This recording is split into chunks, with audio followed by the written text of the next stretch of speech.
This is what my back used to look like before I started lifting, and this is what it looks like now. My back right now is by far my strongest feature, besides my great personality, of course. I'm gonna walk you through a back workout that has transformed my back to what it is now. The number one exercise that helped me build a very good foundation for my back is pull-ups. Pull-ups is kind of like the squat of back exercises. It's the king, lets you build that foundation, and it correlates into other exercises as well. So let's say you get really good at pull-ups, then you also will naturally get really good at rowing exercises as well as lat pull down and those kind of motions. So every back day I will start off by doing 100 pull-ups, no weighted. Sometimes I add a bit of weight depending on how I'm feeling, but usually I just do a body weight and try to do it in as little number of sets as possible.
When it comes to building a back, the two things you should focus on are thickness and width. Width is generally pulling exercises like pull-ups, lat pull-downs, and stuff like that. And thickness is rowing. It's like your barbell rows, T-bar rows, seated cable rows, stuff like that. That's the awesome exceptions, but that's the general rule. To grow your back, I recommend that you focus mostly on pulling exercises, just because generally, if you take care of the width and you get wider, you'll find your back gets thicker by itself. It's like training chest. If you just do incline chest and that's it, only train upper chest, you'll find that your lower and middle chest generally take care of themselves because those parts are easier to grow than your upper. So with back, focus purely on width and the thickness will take care of itself, and if it doesn't, then you can isolate it and train it. But the best back split, in my opinion, is 2 width exercises for every 1 thickness exercise. So let's say you're doing pull-ups and lat pull downs, you then would do something like a barbell row. Having that ratio I found is the sweet spot for me.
One of the best hacks to back training is to do single arm movements like single arm rows, kneeling lat pull downs, just because it lets you get a really really deep stretch. The two most important things with muscle growth generally, besides just training really hard, are focusing on the negatives as well as trying to get as deep a stretch as you possibly can. I'm not doing kneeling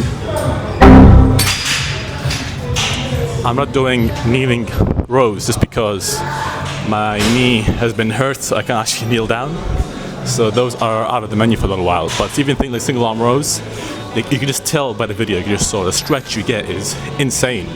And the DOMs are crazy the day after as well. So it's a big hack I recommend you incorporate. Now, general tips for growing your back I recommend you keep in mind are A, focus on recovery. So do your stretches after your back workout, make sure you use a massage gun if there's a gym or foam rollers, stuff like that. Just because all those things are recovery modulators. They allow you to recover faster, therefore build muscle tissue faster, increase the weight faster, and get hypertrophy faster. And you can take this a lot further by going into a sauna, cold showers, etc. It just really helps to accelerate your growth by a very good amount. Also, make sure you pick exercises where you personally feel the most activation. For example, there are some people out there that when they do pull-ups, they feel it everywhere except their back for whatever reason.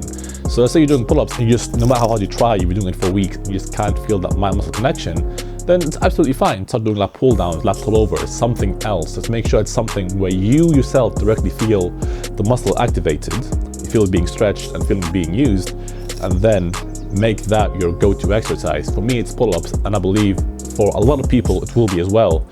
But like I said, experiment and just find whichever one works best for you. This is a back workout that I generally do. It's more of a general template that will suit most people. Feel free to alter it based on your personal needs. Also, make sure you use as many limit removers as possible. So for an example, let's say you're doing barbell rows and your forearms and wrists are super weak, then use wrist straps. A lot of bodybuilders are under this impression, oh bro, don't train forearms, just use wrist straps and blah, blah, blah, they grow by themselves. But when you're training back, you are training back, not training forearms. So it's fine to use that support to push your back to failure, to get that hypertrophy.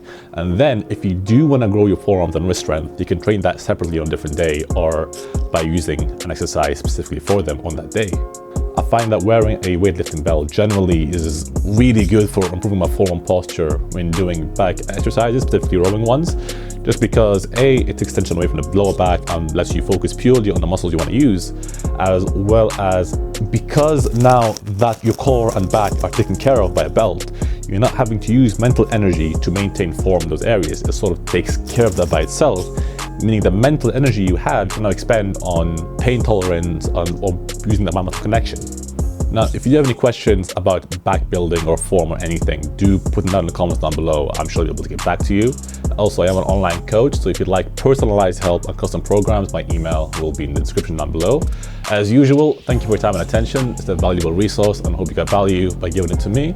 Take care, and I will see you in the next video. Peace.